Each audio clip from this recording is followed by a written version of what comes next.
Callie and Adria. Of course, I'm flying out this Saturday to go to Seattle, and I'm really excited about that. I haven't been really excited about things for a while, so this is gonna be really nice. But my thing is also when I'm like traveling, I also get really, really anxious. So I thought I'd start packing today on Monday to prepare for Saturday because it'll just be easier. So I'll start packing and then I'll just tell you things, I guess, while I'm packing. Also, look, I can make frozen chais now in this really cool mug with whipped cream. Thought 1. I cut my hair. It's been 3 years since my last haircut, and honestly, I didn't really think this one through. I was tired of having long hair, and I think that more than anything, I just wanted something to change. It's super cliche, I know, but depression and anxiety, hopelessness and lack of control are all old friends of mine. And cutting your hair is an easy and painless way to cope with all of that. It reminds me a little of that overly dramatic and easily misunderstood opening of 500 Days of Summer.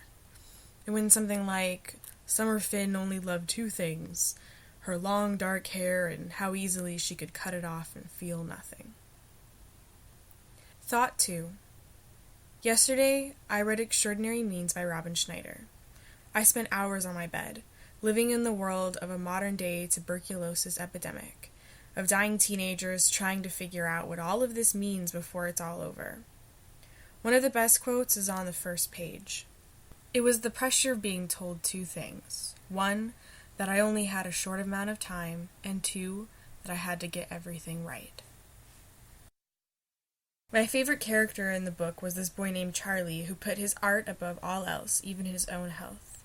A part of me was furious with him, but I knew if I was faced with the same predicament, I'd make the exact same choice. Thought 3. In the notes at the end of the book, the author listed historical figures who died from tuberculosis and talked about its prominence in the British Romantic era, but she never listed John Keats.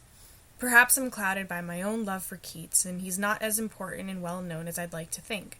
But it's hard not to draw a parallel between Keats and Charlie, down to the fact that, if I remember correctly, Charlie was the one main character that wasn't wealthy like the others.